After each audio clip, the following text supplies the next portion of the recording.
Hello and welcome back, everyone, to the For the Geeks podcast for what is today? February 16th, Yes. 2025. Happy Sunday to everyone. Episode did we record 27. last Sunday or Saturday? We recorded last Sunday. Last Sunday? Was it Sunday? Oh, Yeah, oh yeah. yeah, that's right. It was during Sunday. You're right. 'Cause I Super went to Bowl the gym Sunday. right afterwards. Yep. Well, happy episode 27. Yeah. Happy Super Bowl winning week to the Eagles fans out there. Caw. You guys suck. Football sucks. Yeah, the Chiefs suck too. Obviously, paying off their refs the whole season, apparently. Rip. Whatever. I knew we weren't losing to them for realsies. Anyways, welcome back to another fun-filled episode with lots of cool topics and Lots of geek fun news. stories from this week. There was a lot of stuff that was announced, released, and we're just kind of gonna glaze over everything and give our thoughts on it all. Yeah. But before we hop into all of the big news from this week, how you doing? How you doing there, Seger? Wait, we didn't say who we are in case there's new people watching. Well, I guess if there's new people, you probably don't know us. You're right. My name's Johnny. This is Seger. We call him Sniffles affectionately. Chris We Seger. are your hosts for this lovely episode today. Yeah. I feel like I'm in an NPR commercial or something, dude. It's fucking like dark and quiet in here. I just want to talk with a soft voice. I'm sure you can pull in the ladies with that for sure. A small flute plays in the background. I don't have that kind of voice. Mine's not sexy. Even when I try to be sexy. No, but what happened with me, I got some new toys. I got fucking some more show and tizzle, like this fucking bitch that I fucking ordered last year. This is the 1978 Christopher Reeve Superman, the correct version, because when I ordered this on Amazon, they sent me like a recolored version for some reason. It was like, it had like a Snyder vibe, which was like dark colors, and I did not want that. I'm like, I want the original OG Soups. Okay? And then my other one is probably one of my best figures to date. This is Medieval Spawn, only acquired through Todd McFarlane's Kickstarter. So he comes with a bunch of accessories and whatnot. He's really highly detailed. All of these pieces, they're magnetic. So that's kind of cool. You can just remove parts of his armor. Yeah. He comes with a lot of like a sword, a shield, an axe, and I also got an exclusive comic that came with the Kickstarter. So this is in here, as well as a certificate that's signed from the artist and creator Todd McFarlane. So that's fucking cool. I took some. Seth MacFarlane should work on something together. That'd be funny. But no, if anything, people just want a fucking Spawn movie or a TV show from him already, but I highly doubt that's going to happen. Cool. He says he's working on it, but he's been saying that for the past 10 years. I mean, it takes time. Producing and publishing your own, your own specifically written and run kind of show is not easy. You have to have the following that's willing to back you on it, like Critical Role. Yeah, or something like that. Like, sure, they raised up 750. They put up that thing. Remember, for Vox Machina before they started doing the whole thing in the first season. And broke record. And they broke record like mad crazy about like 3-4 times the amount. Yeah, it was like 3 million. million. 750 and they got like 3.4 million or something. Yeah, I saw that reaction. Like, if you don't have like your fan base following you on that and really like paying to play in that sort of sense, you're definitely not going to be able to do it as easily as some other people can. That's just how it is. But it's tough. I would believe he's working on it if he's saying he says such. He is. Yeah, like he's got the script down for the most part. And then what else? If he's only got the script down, then he hasn't freaking written anything. He hasn't written art or anything. Like, this thing's never coming out. Never mind. But in other, we'll talk about that with the geek news. But I watched episode 6 of Dragon Ball Daima. That one was cool. That's the one where Goku goes Super Saiyan for the first time as a kid, and he's like, "Oh wow, I can still go Super Saiyan. That's cool." Yep. And he shows off to everybody just how strong he is, and everyone's like, "Wow, okay, he did beat Majin Buu, but technically he didn't. Technically, everyone of Earth beat Majin Buu. He just threw the bomb at Buu and then tossed a Kamehameha to accelerate it. But other than that, not much. I reminisced about a memory I had. Have you ever done that? Sometimes. I reminisced about a fun memory I had with my high school friends, John Choches and Tyler Smith. We went to the city of Vista here in California, and this was in high school. I think we were both 15. We were all three 15, and we borrowed these BDUs, Army BDUs from the JROTC supply room. They weren't official because they were retired BDUs, so they had updated to the digital camo ones that we see today. These were like the original camo ones with like the squiggly lines and whatever. Anyway, we put those on when we went, because we basically camped out at a campground for a weekend in Vista with his church, with Tyler's church group. But the reason why we bought the BDUs is because at nighttime they had a water gun fight. All the kids there, including us, participated in a water gun fight, and me and the other teenager kids, we all suited up. We all taped our water guns with like black electrical tape or spray painted it black. So we were like acting like special ops and whatever. We're sneaking around, and when we see kids, we're just like, go that way or whatever, and we'd be like, thunder, flash. We did all the commands and everything. We trained how to do this the week before. It was so corny, but it was fun, and we just sprayed the kids down with all the fucking water and whatever. And then I remember I brought my lightsabers there, so those two were having fun playing with the lightsabers, because that's when Hasbro started making the Master Replica series of the lightsabers, which are now broken in my closet because they've been played with too much. And then we played this fun game called Searchlight, where there was this huge hill, and there's a kid at the top who had a big flashlight, and every 10 seconds he would turn it on and sweep. And if he spots you, he calls you out, and you have to leave. It's but thankfully the BDUs helped, and I was able to crawl up the hill like you would in an operation, and I beat him, and I was like, oh, fuck yeah, I'm the winner. So that was a cool memory. I was like, damn it, I wish I recorded this, and I wish I had like a GoPro. That would have made a cool ass video. But yeah, that's pretty cool. What about you? Sounds like what, this week? Yeah. Besides hang with me in Discord and play League. Oh, I've been playing a lot of League. I started playing a bunch of different characters. I've been slowly climbing the ranks in Street Fighter. More my nice rank time. Who's your main? Getting better with her now. Technically Cammy, but I started picking up Mai since they just released her. So getting a little bit better with her now. Nice. It's really fun. She's got a lot of mix-up potential, so it's always a pretty good fight, I feel like. But what else? We got Civ 7. Me and Brooks have been playing it. Oh, cool. Cool. It's been a very fun time. I feel like it's a better entry point than 6 was for me. And that could just be because I've finally kind of figured out how to do the game and how to actually play it properly. But it definitely feels like a much more what's the word? It feels a little more streamlined in my eyes, in my head. Everything kind of makes sense a little bit better. There's been like minor changes to how certain units work and things like that. I haven't gotten deep into my first game still, or first games, but the way that the civs change during each age, how your civilization changes and your leader stays the same, is a very cool concept that I am very interested in seeing how it pans out throughout whole longer games. Okay. The map size has gotten a lot bigger. Standard is not as small as I feel it was before. And yeah, it is definitely a next gen Civ game. It feels like that. It looks like that. It looks amazing. I never played any of them. It's fun. If you're into 4X RTSs in that sense, it's a good time. City builders and things like that. I'm still not the greatest at building a city and putting it together and putting everything in the right spot, but I'm getting there. I'm starting to get better at it. I'll probably end up playing it a little bit more today sometime. Not sure when. I want to do more Street Fighter, but we'll see what happens.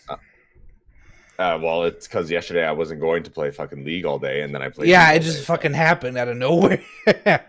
Yeah, dude, we were gonna play Terraria, but Kevin showed up and he's like League, and Jack's damn it, like, Kevin! League, and I'm like League. Damn it, Jack! It's your guys' fault. Nah, we can play Terraria next week. That's on true. Friday with you. We also had, in case, well, a lot of viewers don't know this or listeners, we have a D&D campaign every now and then. So we had now and again our 31st campaign. Now. I know we had our 31st session yesterday. I usually stream it on my channel, which I'll put the links in the bottom as usual of this video. And yeah, I usually stream it for about 3 hours around 12 o'clock every other Saturday until about 3:30 ish, and whatnot. But yeah, I play here with my cousin and Brooks and my friend Jose and Jack. It's a really cool thing. I love D&D. Our campaign is basically 90 hours long. Yeah. It's actually it's a 100-hour campaign. It's not supposed to be a 100-hour campaign. No, this is a beginner campaign, and it has taken way too long. Even with us playing like twice a month, like we still wouldn't finish this. This session would take still a year or so. We would have had to do it every weekend for it to go faster. If we do it every weekend, it would have been done in like a little less than half a year. And we would have forgotten a lot less about what happened. Honestly, you guys might have moved through everything a lot faster too, but we'll hopefully find a better answer with the next campaign. Yes, which should be really cool. This current campaign we have, listeners, John here is the Dungeon Master. This is his first time. And the next campaign will be Brooks, and John will become a player character, so that'll be fun. Finally, I'm excited. It's going to be a homebrew one. So homebrew, for those of you who don't know, it's completely made up according to Dungeon Master. So just like how Critical Role invented their entire realm, it's going to be just like that. Except we're not voice actors, and it's less cool. Yeah, we are not as voice acting for that. And yeah, I can try. I'm gonna try and work on the voice for my character. I think I got her down just a little bit, but I'm not 100% sure yet. Mine is cool. It's edgy, like that. Mine's gonna be a little dorky. She's gonna be very dorky. Okay. I gotta design a new map and everything for the stream, but yeah, you guys check that out. I mean, if you can once Brooks completes his map, if we can find someone who wants to like draw it, that'd be fucking cool. Yeah. I don't know anybody who draws maps though. Me either. But yeah. Shit. Let's go around. I'm sure there's got to be somebody who could do it. Probably. Because that would be really cool to have in the background of the videos and everything. Yeah, yeah. If anything, I'll just put his paint version. It'll be like, what the fuck is this? Low quality D&D. Yeah. Well, I mean, shoot. Once we start that campaign, I was thinking we just start posting that one as well onto the For the Geeks page too. Okay. That way we have it recorded in multiple formats and fashions. That way, yeah, that works. If anybody wants to join us for the full adventure, they can, because it's pretty fun. Honestly, I think we have fun. I laugh a lot. I laugh way too much. Yes, you Last session had me laughing crazy much, especially moments that my character did some certain things and people died laughing. But you guys gotta watch the VOD to see what it was. But yeah, that's about it for catching up. All right. Yeah. Let's get into some geek news. Lots of stuff popped up this week, especially with the state of play. There's all sorts of information, but where should we start? I'm gonna start at the top because this is anime related before we go to games in general. Yeah. So, spoilers for people that do not want to know about Dragon Ball Daima without watching it. You better mute this section. Skip forward like 10 minutes. Yeah.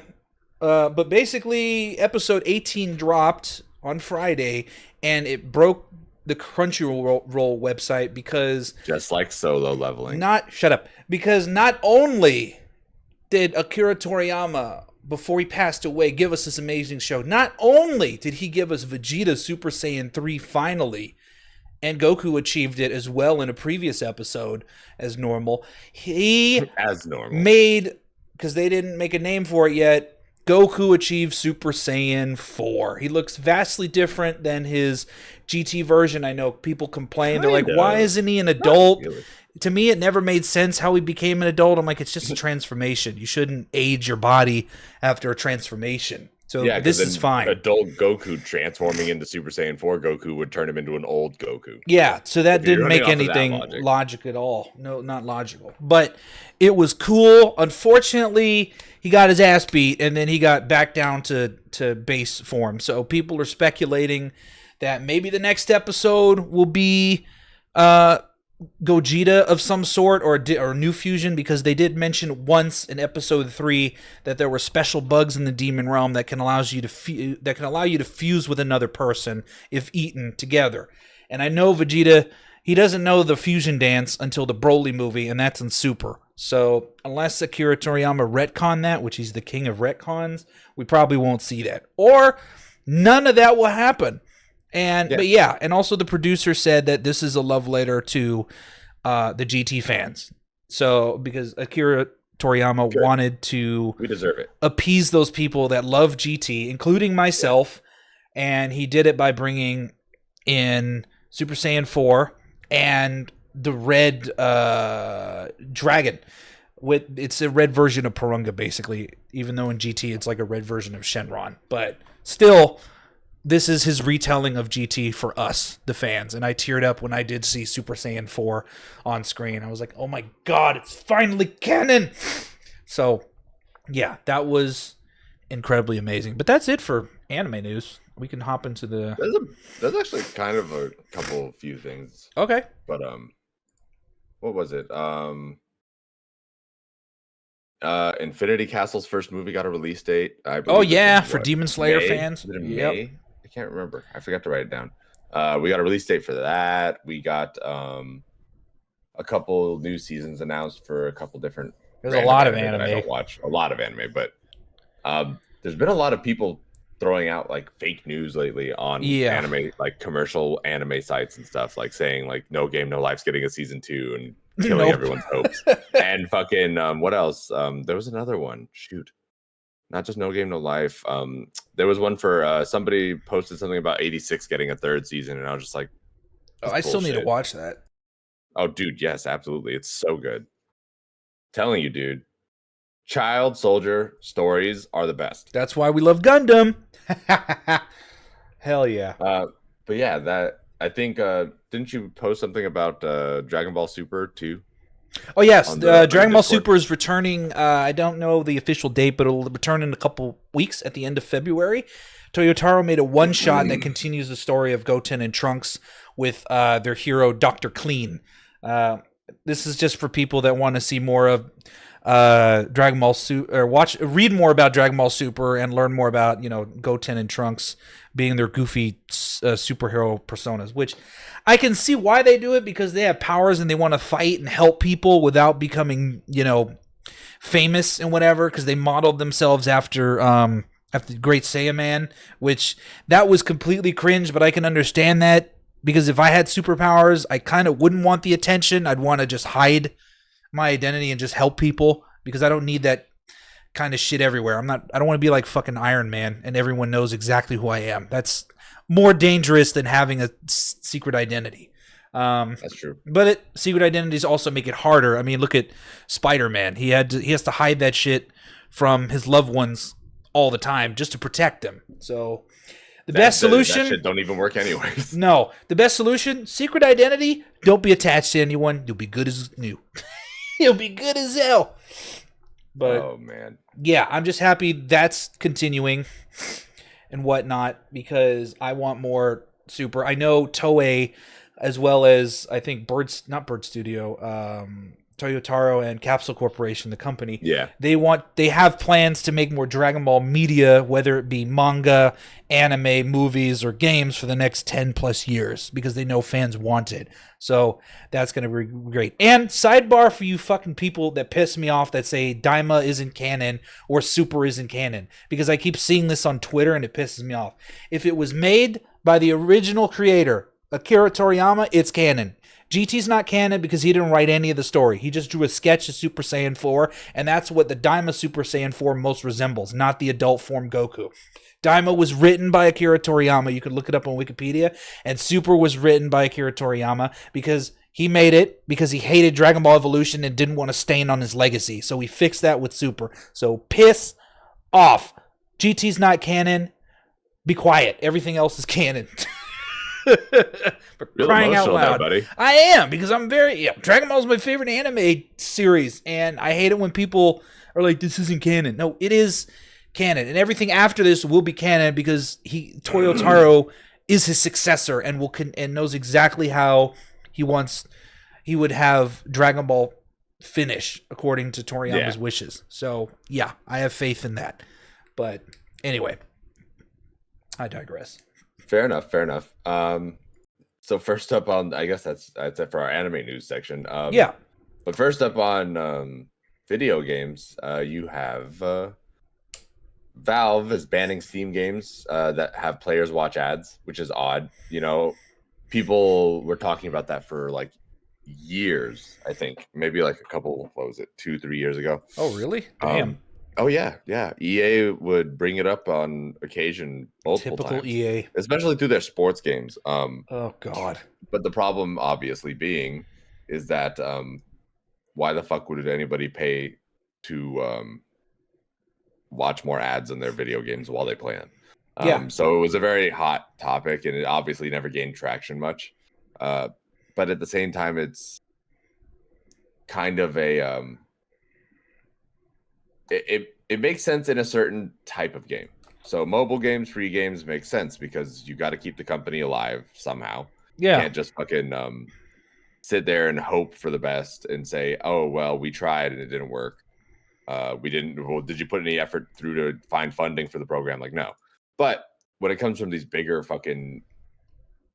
games, like I don't know, like a BioWare or id Software, they're not really around anymore.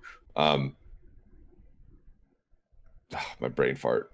But yeah, it basically because I brought this up as attention because EA and Ubisoft both said in the post this month that they're considering putting ads in games, and Gabe Newell of Valve was like, "Nah, this isn't going to happen on my platform. You want to do this? Do it on your own launcher or whatever. You're not going to do this on Steam at all. Yeah. Your game's going to get banned." Because in my opinion, I'm sick and tired of ads. YouTube recently brought back ads because, you know, they wanted to get around uBlock, which is annoying. It's like, okay, whatever. And then now there's ads in Amazon Prime Video because I'm trying to watch Invincible and I have to sit through 2 minutes of ads, which is annoying. I'm like, I'm already paying for Prime. Half the time you guys don't deliver within the 2-day window. And that's not my problem. I'm paying for this service. You should fill out this service. It's not like there's a natural disaster happening every single day to stop it. So, and then now they're just putting ads. I'm like, you are already a giant corporation. Y'all just want more money. This is the problem with certain things that I'm not going to get into because it's political. But still, I hate all these damn ads. Keep that shit to mobile games, please. Do not put that in AAA or lower games. We don't need that as gamers. That's just going to make us pirate your games. Seriously. But yeah, I'm glad he did that. And Valve also. Sorry, go.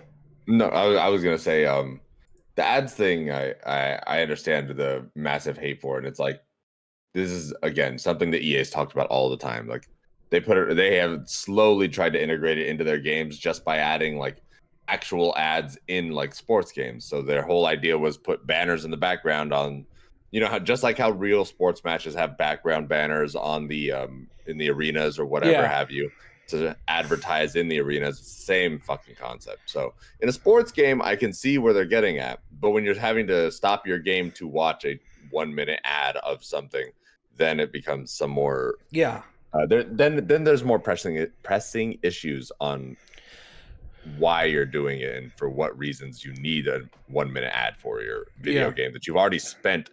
We've already spent money to acquire the license for it. Hundreds of dollars for, thousands, millions even. Yeah, and video games for most of us, 99% of us, aren't an escape. We don't want reality in our video games, so we don't want ads in our games because we're trying to escape the ads in real life. So don't put it in the game.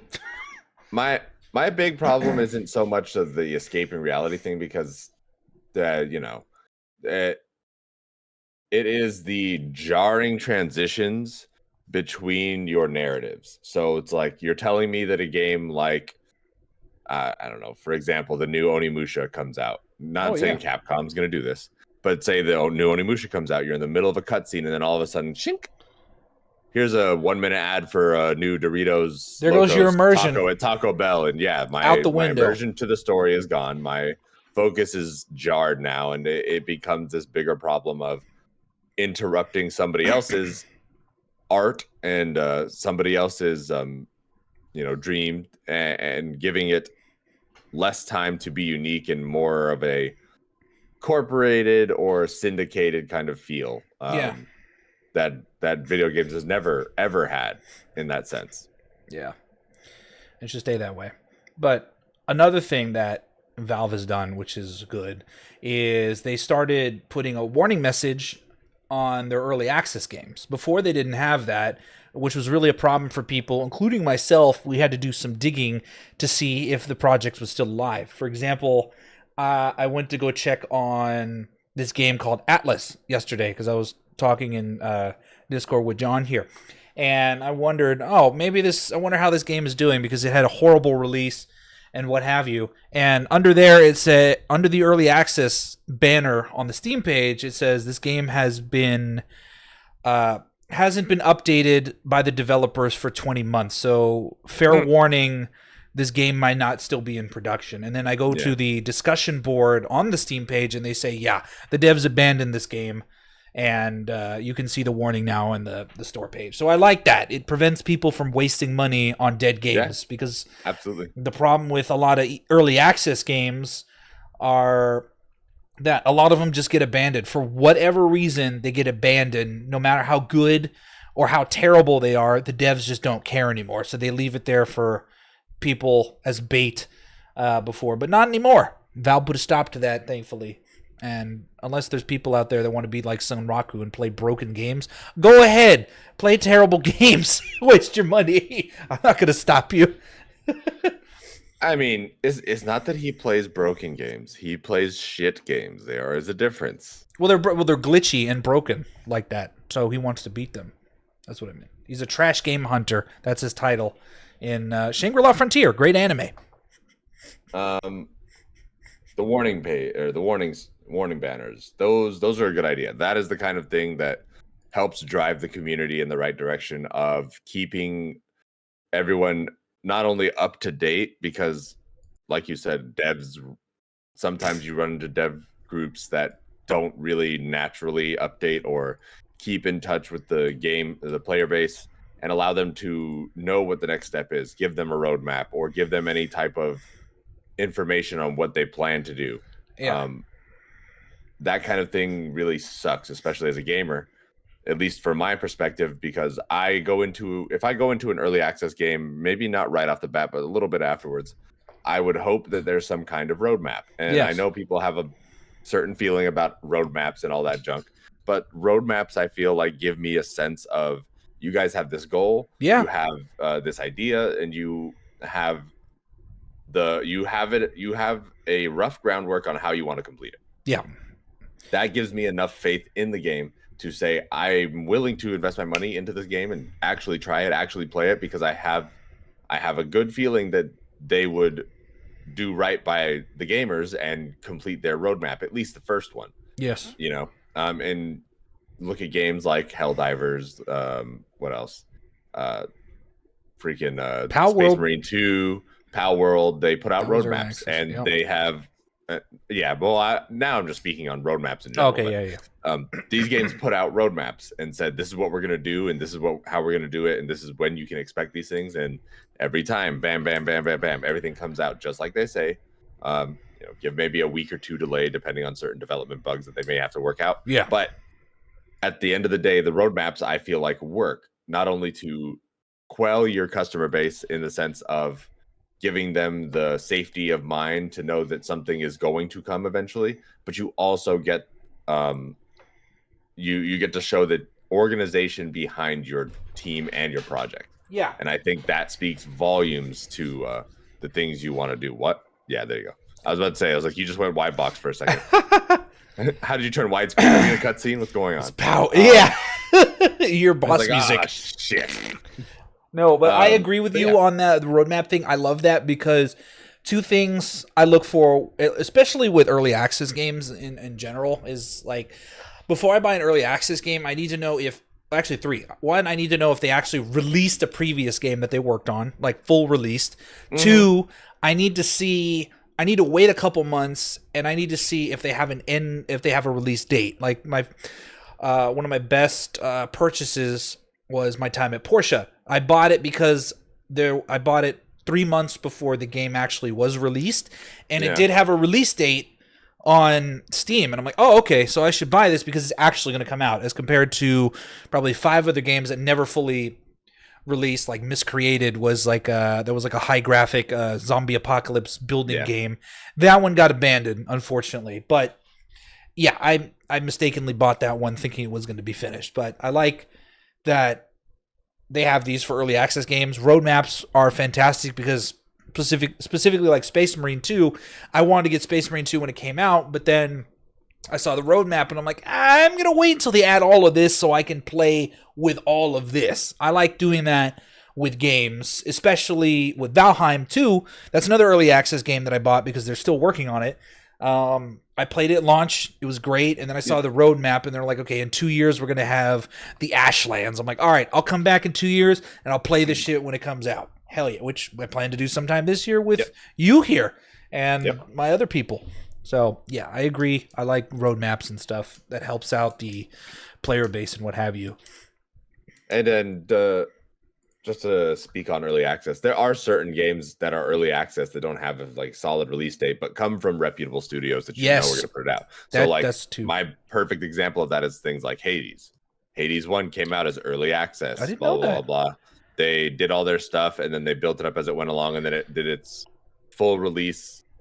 I think on the Switch or something like that. Yeah, it was on the Switch. It did full release on the Switch, and then it released full everywhere else after the major success to it. And now they've done the same thing with Hades 2, where they started it up. It's early access. It's super fun. It is super giant. It feels good. It's fun. It looks good. Beautiful. And they're working their way up. And once it releases, it'll obviously this time, I'm sure, release everywhere else at the same time. Yeah. But yeah, early access games aren't necessarily the be all end all of like warning signs, essentially, because I know a lot of people see the name early access and then they go, oh, well, if it's early access, I'm not going to touch it with a fucking 10-foot pole because God knows what's going to happen with the game. And it's like, you got to do your own research to figure that out. Oh. Yeah, like you don't know where the game's going to go, but like if you are interested in a project, if you are interested in something and you want to make it a reality, I personally think, other than donating straight directly as an investor to the development team, buying early access games allows them to create that idea that they had to really push forward their project, and early access money makes a big difference. Unless you're Star Citizen, because that's never fucking coming out. Squadron 42, yes. Star Citizen, no. Maybe they're drawing in the money and allowing Star Citizen to flourish so they can make Star Citizen 2. $600 million? You need more than that. It is more. It doesn't. No.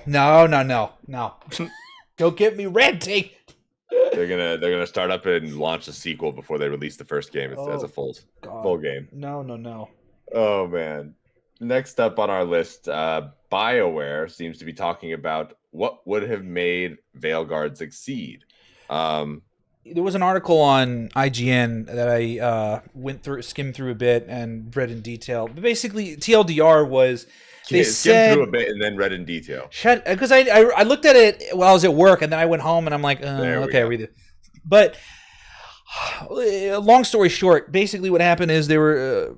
I think one of the people that worked on Veilguard, they were explaining why this didn't fail. They're like, okay, it is a great game. It did hit with the people that played it. They loved it, but it didn't hit the audience that they were going after because they didn't target their original fans, because they know, this guy knows that what made Dragon Age special was Origins.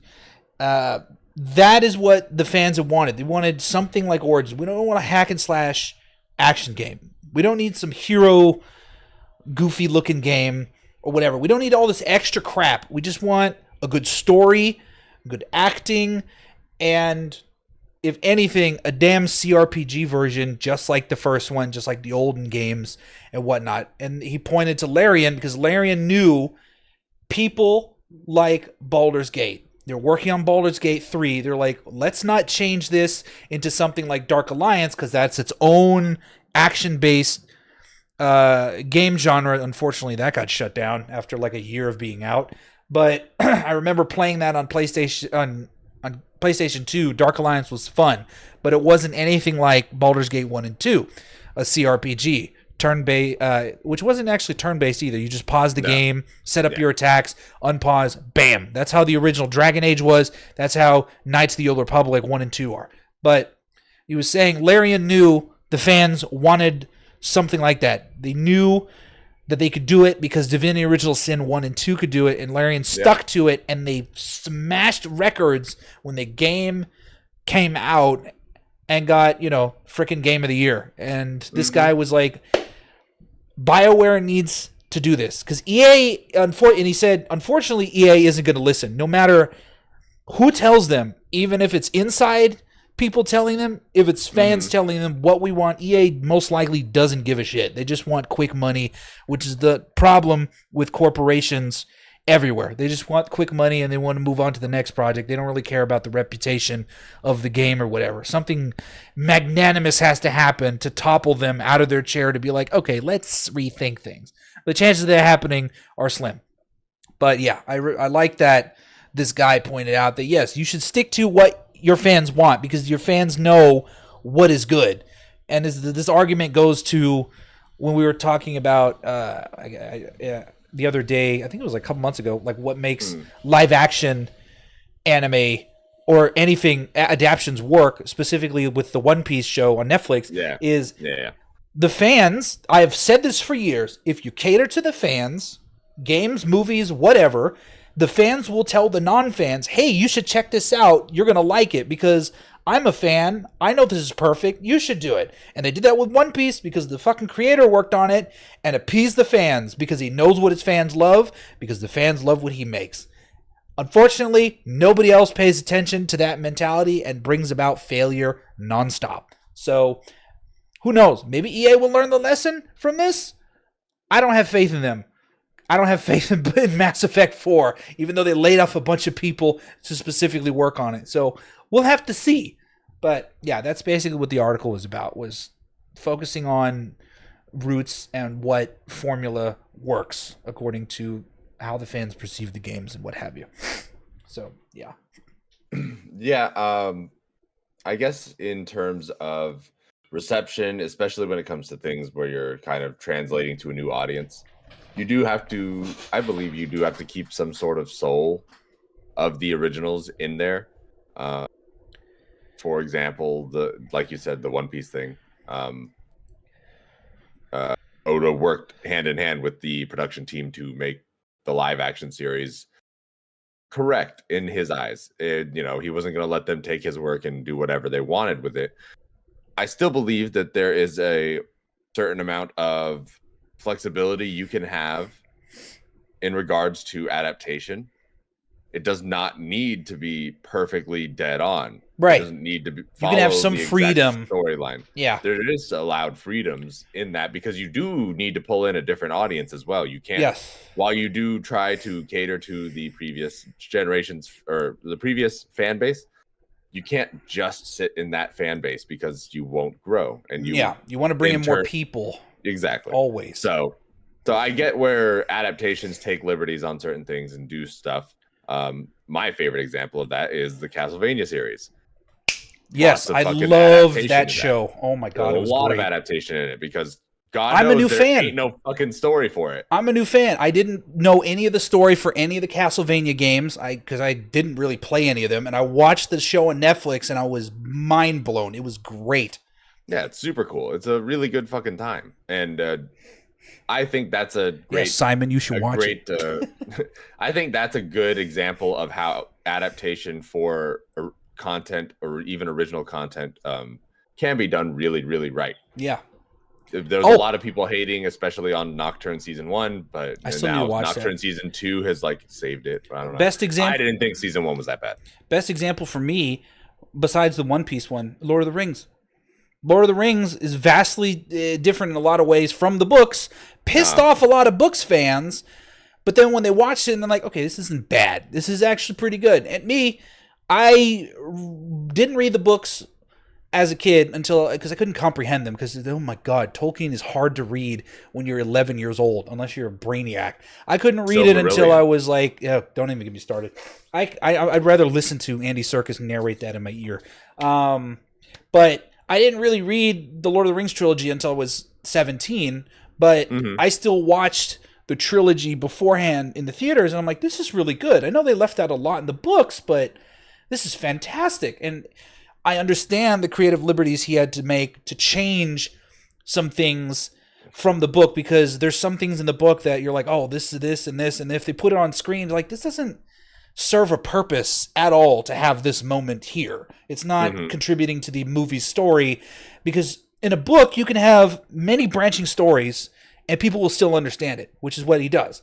In a movie, you need precisely 1 or 2 or 3 maximum storylines, and that's it. If you go any more than that, you're going to lose your viewer, because they're not going to be able to keep up with what's going on. So he was not Jackson, every viewer. Not every viewer, but a majority of them are like, I can't follow all these storylines and whatnot. So yeah, like in Lord of the Rings, you just had the Fellowship, one storyline, then that split, and then it was just the Hobbits, and then the remaining members doing their own thing. There were 2 separate stories, and we were able to follow them both, and then until they rejoined in Return of the King.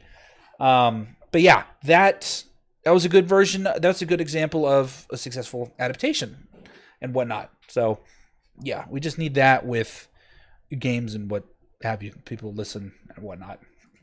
It's possible. I mean, well, but then you've got games like fucking Mass Effect that have massive amounts of branching storylines. Even but that's a video game. It's not condensed into 2 hours like a movie. Okay. In a video game and a book, you have that time to absorb all the extra story and information and keep up with it. I'm still learning new things whenever I go back to play Mass Effect, because I didn't do every single thing I wanted to, because I picked like the Paragon instead of Renegade choices and what have you. So there's multiple different. That's another good thing about games versus the books. Games and books versus a movie. Movie just has the set storyline there. The game, you pick your storyline for the most part on like your side storylines. You can choose to ignore them or pursue them. In the books, you just see all the storylines there, and you can follow them. So yeah, that's fair. But yeah, I mean, there's a lot of stuff that made Veilguard not succeed. Let's be honest. Yeah, there's a lot. Unfortunate, because I had high hopes for it. It looked like it was going to be cool. Looked like it was going to be good. Again, I haven't played it myself, so I'm not going to pass full judgment on it right now. Just going off of what I've heard, seen, and read. Fair enough.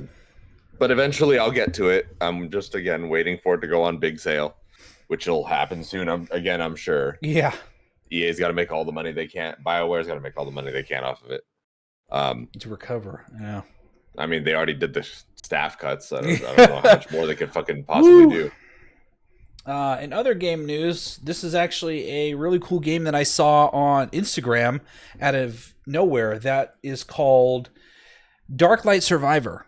It is a roguelike game that I've never seen before. According to the Steam page, it says, in a dying multiverse, the Phantom Train is your last hope. Traverse the post-apocalyptic cyberpunk world of nightmarish creatures. Experience dynamic shifts between top-down and third-person view. Deep customization, epic battles across universes in this action roguelike survival game. So basically, you're trying to escape a dying multiverse. You have to run around, kill waves of monsters and whatever that are trying to come at you. But you power up this train, this multiversal train that'll take you between different universes. Every time you jump to a new universe, the graphics change. One universe will have the graphics being as pixelated as possible, like you're looking at a 3060p resolution video. The next universe, 4K HDR graphics. And you can switch between let's say you're running from mobs on the ground. You're in isometric view, and you're like, how come I don't see anymore? You switch to first person, you turn around, there's a towering monstrosity 1,000 feet behind you walking really, really slow. You would have never seen that if you were in isometric mode. So that helps you get an advantage on what to do in battle. And I've never seen a concept like this, and this is really innovative, in my opinion. I'd love to see games experiment with wild things like this. So I hope it's a success when it launches, because I definitely want to play it. But yeah.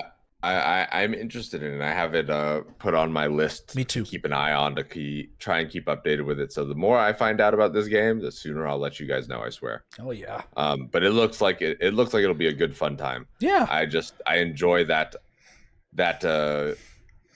idea of the graphics changing between each separate instance in which you're running through, and I want to see how that mechanic itself actually works into the actual video game.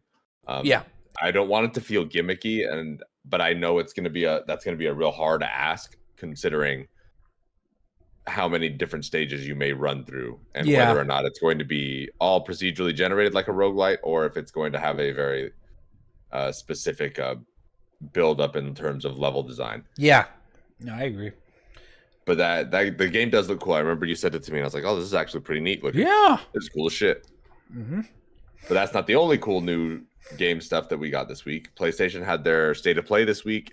There was a lot of previews and trailers for a lot of upcoming games. Yes. Just to start off with a few that look really fucking good. There's a horror survival Dark Pictures game coming out called Directive 2080. That one looks really good. We got more information on the Onimusha sequel. We got what was it? An Onimusha reboot, yeah. Way of the Sword. That's a remake. It's not a remake. It is according to what Capcom said, it is a continuation of the Onimusha story. So each Onimusha has basically followed a somewhat famous figure from Japanese lore. The original one was Samanosuke, who was modeled after After fuck? Oh, okay. No, I looked this up the other day and I can't remember it right now. He was modeled after a samurai, like an actual samurai. Right. The second one, Jubei Yagyu, was also modeled after a famous samurai. So it's only true in fashion that they also modeled the next playable character after a real life samurai. We got the reveal from the trailer that it is going to be Miyamoto Musashi, which is super fucking cool. Very cool. I'm excited. I've never played an Onimusha game. I always wanted to. You should. I will buy you the Warlords remaster, because the first one was really good. Why don't you just buy me God of War Ragnarok so I can finish the story? I'm gonna buy you everything before I buy you God of War Ragnarok. God damn it. Oh god. But yeah. Onimusha's cool. It was a fun time. It was, as a kid, for me, Onimusha was the Souls-like genre before Souls-likes began. It was a action game based on a very carefully crafted battle system, I think. Mm-hmm. And I don't mean carefully crafted in the sense like the battle system was like super in-depth, crazy like it was good. It had depth to it. There were combos you could pull off, different moves depending on how you held your block buttons and which directions you push stuff.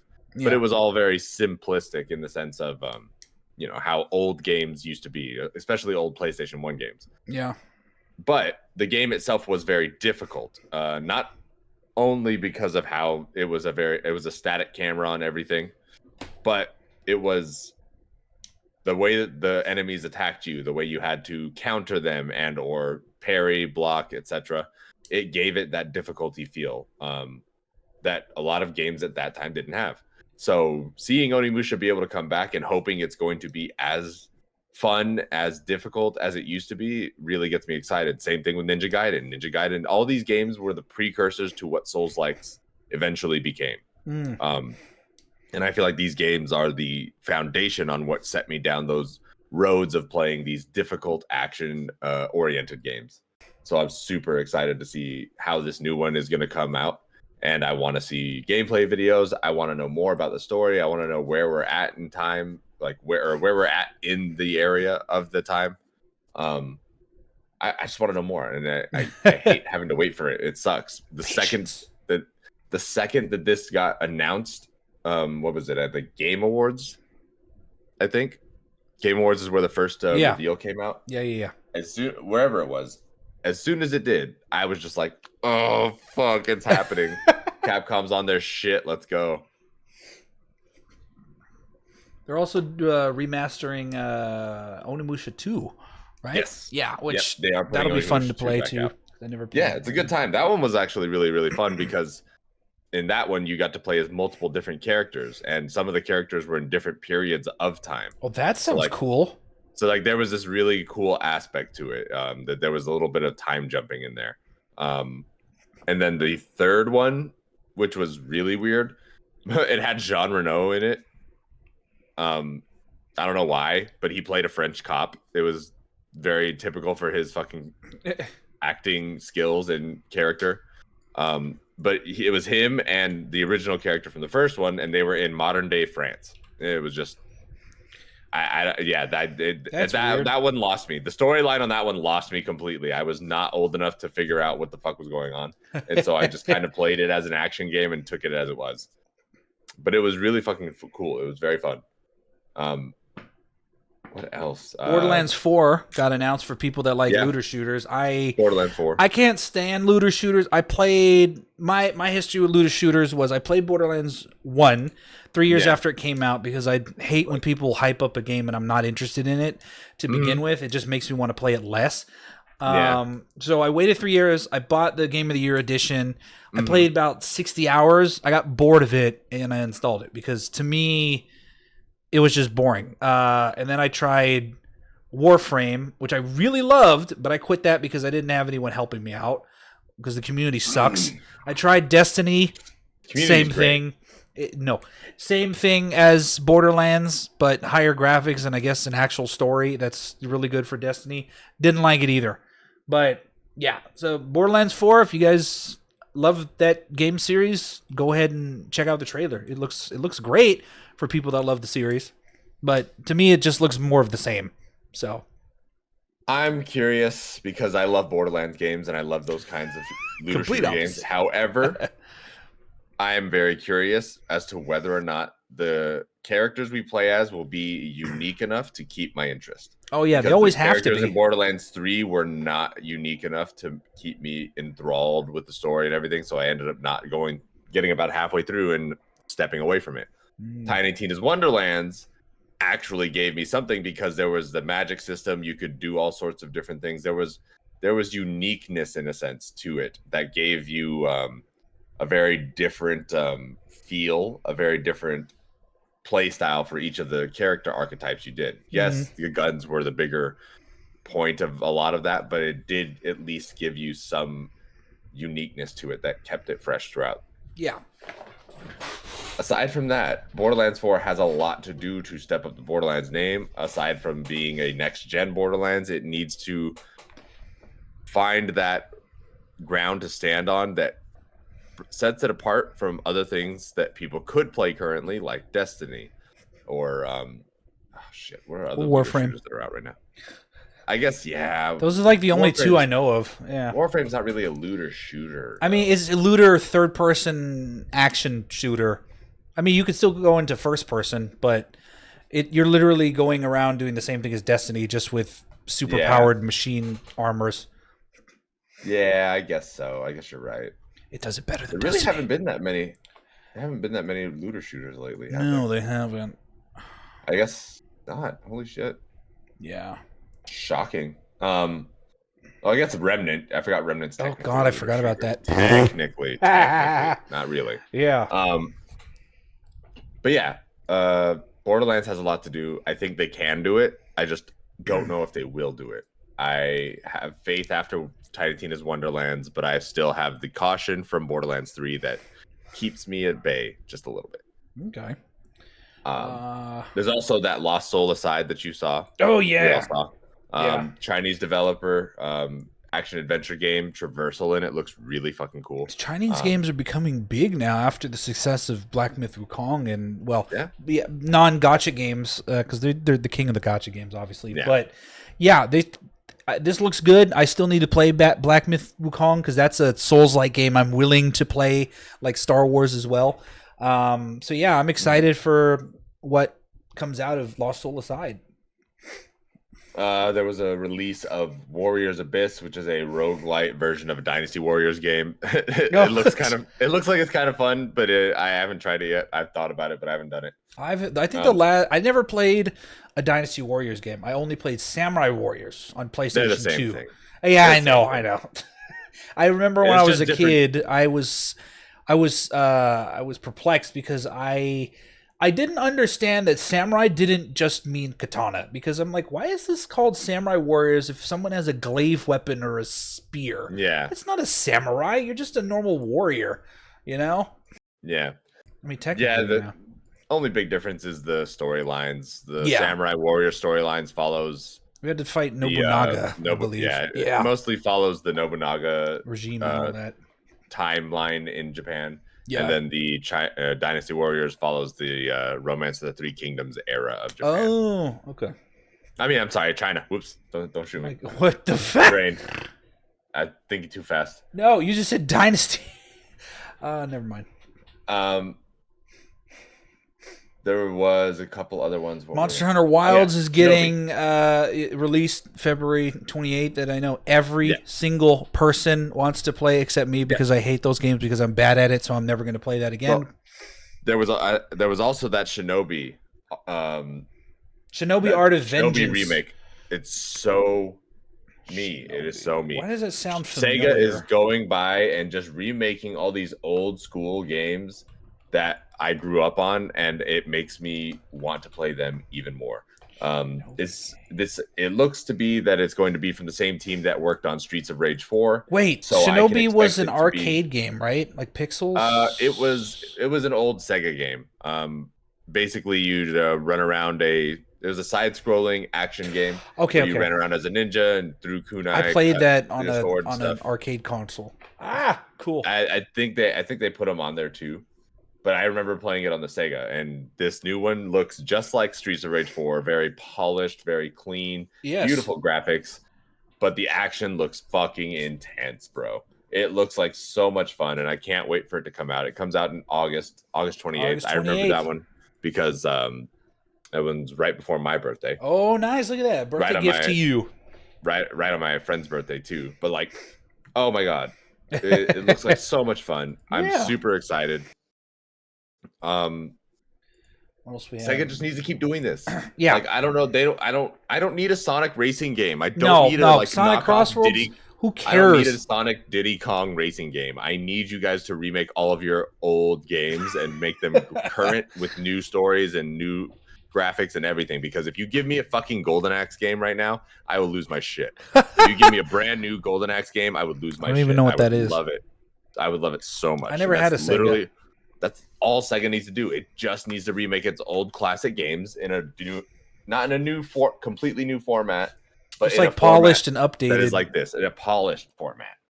Yeah, because I'm telling you, those old school retro style games would fucking kill. That's a great market. Remaking them with their old mechanics that are polished and everything, and updated with better graphics. That's a good. Yeah, we need more of that. And then the last two things from the State of Play that were actually worth. Digimon, no, I like it. I like the Digimon Storytime Stranger because I never played a Digimon game, but I prefer Digimon over Pokemon. Fight me about it. Better story. No, I like it. It's an RPG and what have you. It takes players across different worlds and time itself. So I'm excited to play that game when it comes out later this year. I probably won't buy it on launch, but it might be my first Digimon game. So I'm looking forward to that. Sounds like we're gonna have to dip into the For the Geeks funds to get you a brand new game. There's also Saros. Saros, I am very excited for. We only got a teaser trailer or a cinematic trailer of it. It is Housemarque's new IP. If you don't know who Housemarque is, you've been sitting under a rock. Yeah. They are the team that was behind Returnal, a very big PlayStation success from 2019, I think. Saros looks to be very Returnally, but we don't have any gameplay, so there's not much I can do other than speculate. But it does seem to circle around Indian mythology, as well as the main character being Indian himself. Mm-hmm. It does seem to be another type of Returnal game. I don't know how different it will be from Returnal, but it does appear to be another like hell shooter kind of game. So it definitely looks, it definitely sits in the same realm. I don't know how crazy the story is going to be. If for those of you who've played Returnal, and for those of you who not, I won't spoil it. But the story for Returnal is fucking crazy. It is insane. Okay. It is super cool, but it is also very deep and like it has that Housemarque touch to it because Housemarque is just really good at doing narratives. So I'm really excited to see more about Saros, whatever, however you want to do it. And then Tides of Annihilation. I'm looking for that. Tides of Annihilation looks very good. The gameplay sequences we saw looks clean. Insanely good. I'm skeptical to an extent because 4K. I've seen games that look that good but don't play that well, and it just doesn't feel that well. Yeah. Forspoken is a very good example of that. It just did not play as well as it was. As well as it looked. And there's other games too that look like they were going to be amazing that just ended up not being that great. So I'm skeptical. I've seen things like this happen before. I'm hoping it's not going to be the same. I think it's the company. Well, the company I looked it up to. This is their first game, so yeah, that's risky. We're going to see how that plays out. I mean, I wouldn't say it's risky when it's your first game. You're just trying to make a good impression. You're trying to do well as a studio. And I mean, if you're on a state of play, you are already in PlayStation's. You're hand in hand with PlayStation. That's a good point. Yeah, pushing you. So like, you've got the money. It's just now about the actual development of your game. Are you going to make a fun game? And that's what I'm hoping for. Metal Gear Solid, Snake Eater, Delta got its release date. Everyone who likes Metal Gear except me couldn't enjoy that. I'm more of a Splinter Cell fan, but go on. Solid Snake is probably the coolest fucker in the world. And Naked Snake is the badass that was originally there before Solid Snake was cloned. So, he's naked. Getting to watch this whole thing is going to be super fun. The graphics look great. The action looks great. I can't wait to have my sniper battle in the forest again. It's going to be so much fun. I wasn't as hyped for this because I'm more of a Metal Gear Solid 2 fan. But after seeing the trailer at the State of Play, I kind of like hopped on the bandwagon. Like, I really want this now. I want it now. I can't wait. Y'all be taking too fucking damn long making these games. Hurry the fuck up. And then what else? Was there I personally am happy for Days Gone Remastered. I'm not going to play it because I already have the original on PC. It doesn't need to be remastered on PC. But for those of you, I believe it does come with new modes. I hope it is a market test for fans because the problem with Days Gone, the first game, was they released it and they broke even, which, is great. And they broke a little bit over even, but they didn't hit their projection of funds, so they decided not to go with the sequel, which pissed off everyone, including myself, who I didn't hear about it until I randomly saw it on Steam, and I decided I want to play this because Sam Witwer, one of my favorite actors, is the main character. He plays Deacon St. John. For those of you who haven't played Days Gone, it takes place on Pacific Northwest. It's a zombie apocalypse game. This is the first game I've seen where it's not just individual zombies moving at you. This is like a whole, you have to monitor the zombies because they form hordes. And if there's a horde, you need to run away unless you have a bunch of explosives to kill them. But it's a story of Deacon surviving the outbreak of the apocalypse, gets separated from his wife for 2 years, thinks she's dead, and he's still trying to go out and find her after 2 years of being, separated from her. So he's part of a biker gang, and he's out there with his biker brother trying to survive the apocalypse and what have you. It's a really fun game. I highly recommend playing it. I hope this remaster gives them the money they need to make a sequel, because I need to see where the rest of their story goes with Deacon and his wife. I had a really good time playing it.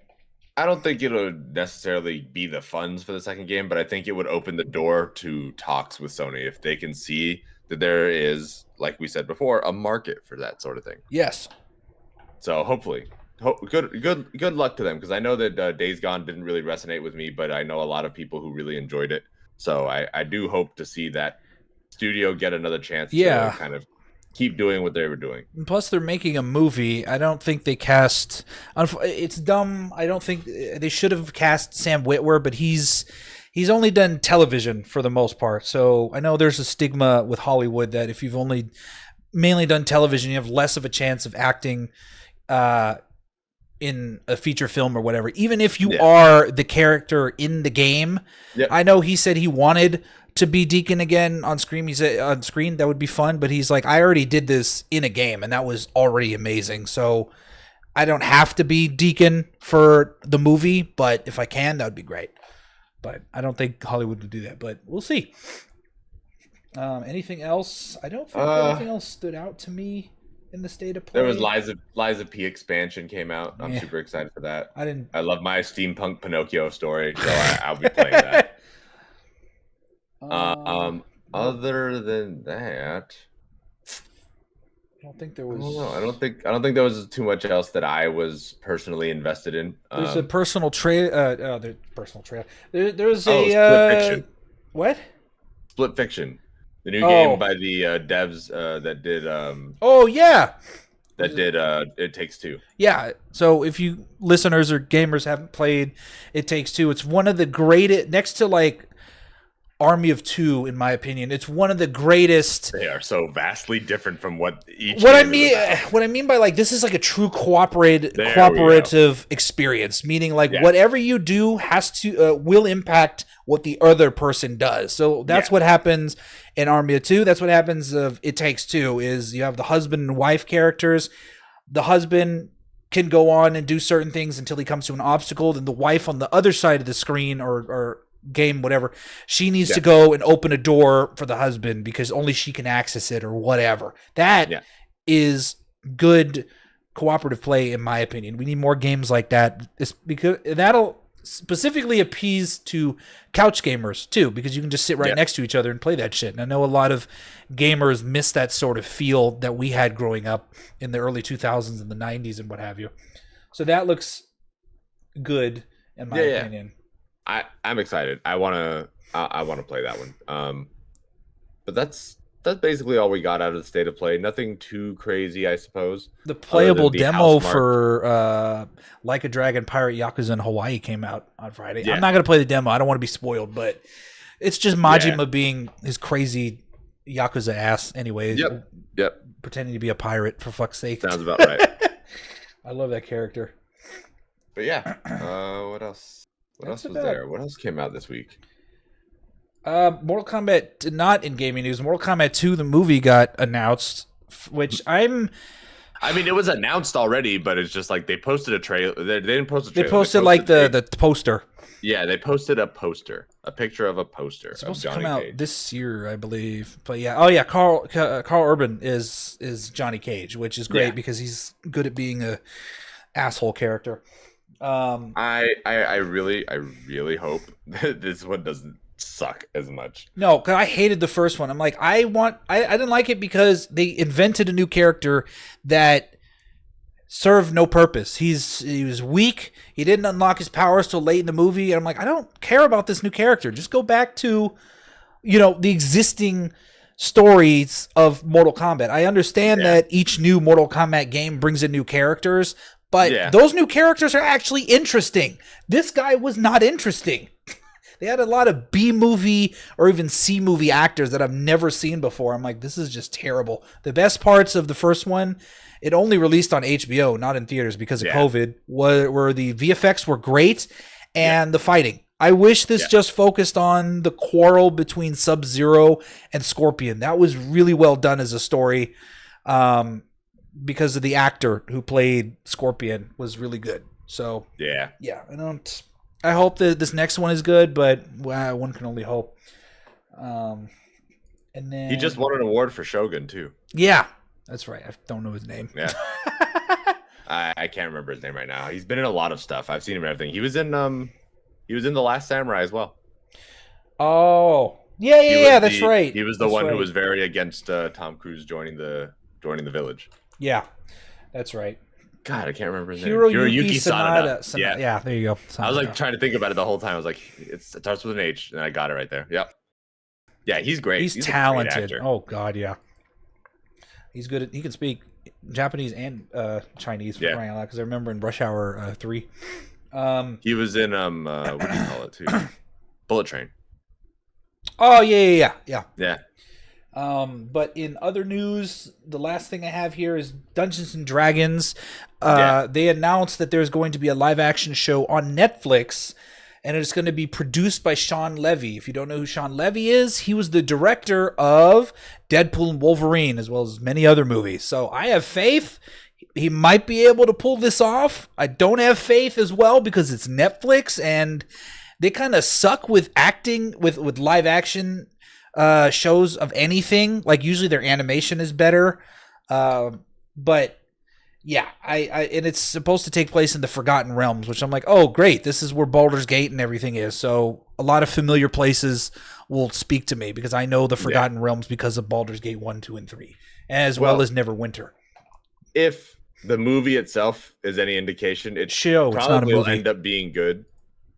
If you don't recall, for those of you who probably don't remember it, there was a D&D movie that released last year sometime. A couple years. No, this is 2023. Yeah, it was good. I loved it. Yeah, with Chris Pine. It was a good movie. So it wasn't that bad. It wasn't great, but it wasn't that bad. But it was very funny. It was very entertaining. Fun to watch. Oh yeah. So if that's any indicator of where I'm assuming Wizards is going to take this whole thing, I think we have a safe bet in the sense that the Netflix one, especially if it's going to be directed by Sean Levy, that I can't see that produced, not directed. Oh, well, if he's involved, I think we can have a safe bet that it'll be fine. Yeah, I think it'll be okay. So I hope so. Yeah, I look forward to it. Mm-hmm. But I think that's it for most. I think that's all I've got. Yeah, I wrote down as much news as I could. Nope, there's no more. Oh, actually, there's one more thing I want to bring up. Okay. Something that actually excites me. Oh. Is one thing I saw this week, and I have it pulled up right here. We got some news this week from a industry insider. Oh. This one comes from a report off of VGC by Jordan Midler. Apparently, there is still a Final Fantasy IX remake in the works, alongside a remake of Final Fantasy Tactics. That's for you. So, well, Final Fantasy IX and Final Fantasy Tactics. Oh shit! So you said remake, right? Yeah, remake, not a remaster, a remake. So if you guys have obviously listened to the last few episodes, I've talked up a lot of Final Fantasy stuff recently. Final Fantasy VII Remake has been a fucking great game, stellar, amazing, animation, quality, combat, all that bullshit. Fucking phenomenal. I can't fucking wait to see the game with the worst storyline get remade and become the fucking best of the three. Who said the worst storyline? Oh lord. Yes, I think 8's storyline is better than 9's, but that's beyond the point. Of the three PlayStation 1 generation Final Fantasies, 9 probably has the worst storyline. Damn. It is not worse because it's a bad story, just worst as in it's very generic. Okay. It is a standardized fucking Final Fantasy story, and it's. I wouldn't know. I played an hour of it as a kid, already. And that's it. So it was all. By the way, 9 originally was directed by the dude who ended up directing Final Fantasy 12, Beyond the Point. They are set in somewhat similar eras, but yeah, holy crap! Remake not only for 9, but for fucking. Tactics. Yeah, that's Ryan's favorite insane. Final Fantasy. Yeah, that's insane. Well. That one came out of nowhere. Completely out of nowhere. That's insane. And the thing I'm excited to play Tactics because Ryan always tells me that's the game with the most classes in all of Final Fantasy. Because when people play Final Fantasy 14, I'm like, where are they getting these classes from? They're all from Tactics. All of them are in there. All of them from like basically from Final Fantasy 3. Jesus, 2, wow. Okay, sorry. 1, 2, and 3. Okay, real quick history lesson for you guys before we end this show. Final Fantasy 1, 2, and 3 are the Final Fantasy games that cemented the job role system in the Final Fantasy games. Those first 3 games, your characters could be whatever job, whatever role, as you picked up crystals in the world and yada yada yada. Essentially, that's where all of the grounds for all of classes that come in the Final Fantasy games came from. So you have your warrior, your white mage, black mage, red mage, blue mage, thief, ninja, samurai, paladin, blah, blah, blah, blah, all the stuff. All of the stuff. It all came from those first 3 games. So if you ever want to go down and take a roll down history lane, go buy the Final Fantasy Pixel remasters and play the first 3 games over, because they're pretty fucking cool. Yep. But yeah, more Final Fantasy remakes. Super excited. The dude who released the information posted on Twitter about it, or X, whatever you want to fucking call it. Both remain in active development. Final Fantasy IX Remake isn't expected to see release in 2025. Maybe we'll see it launch in 2026. Okay. Again, just guesstimations, but if you ask me, if it's actively in development, that means there's multiple teams working right now. So not just the team that's finishing up Final Fantasy VII's remake. There's obviously a set team working on 9's remake as well. Yeah. I just want to know, Square Enix, how fucking crazy do you guys feel right now? Because this is insane. Why would you run both at the same time? I'm not worried about the quality of things I'm going to get out of this, but I'm like, dude, you guys are nuts. Why would you work on 2 massive fucking remakes? Why? It might be because they're not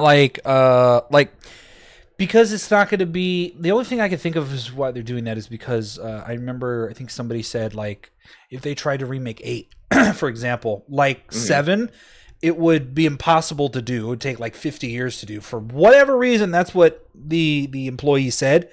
But if they're able to tackle 2, my only thought is it's not going to be high graphic like that. It might be more cartoony, like how, which requires a lot less resources. Like, look at Dragon Quest. Like, that requires a lot less resources. So if you have Final Fantasy games with that kind of aesthetic and not hyper realism like 7 or 16 or whatever, then yeah, you could spare people to do 2 projects at the same time. Or even if you're doing tactics can probably be done with the 2.5D version, like Octopath Traveler. That would be great. I feel like that's definitely what I think is coming out of the Final Fantasy Tactics remake, if that's the case. Yeah.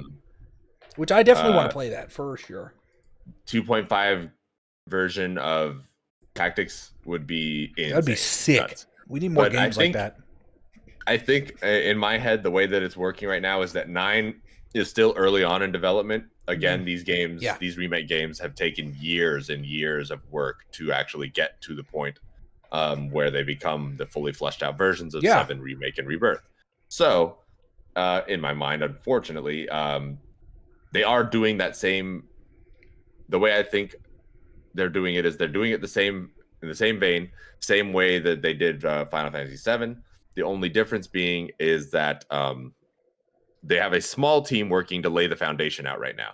So they've taken a small team, they've gotten them together, they got them focused down on saying, hey, this is what we need from this. Go over the story, go over the way we're going to approach this situation, get started on it. And once Rebirth's done, they may move over the team however they need to, as things finish production I'm sorry, I don't even know what the last one's called. Whatever the fucking the third Final Fantasy VII remake is going to be called. I don't know. Whenever that gets finished, as teams finish, they'll probably move them over to the 9 remake team and have them start up their work there and just kind of like make a seamless switch in that sense. That's my kind of thinking on it, at least. Because otherwise, I would have considerable doubts about the 9 remake as much as I did about 9 itself. But yeah, that was my last big thing. That was the big news for me this week. That was the thing that I saw and I was just like geeked out over when I heard it. Yeah.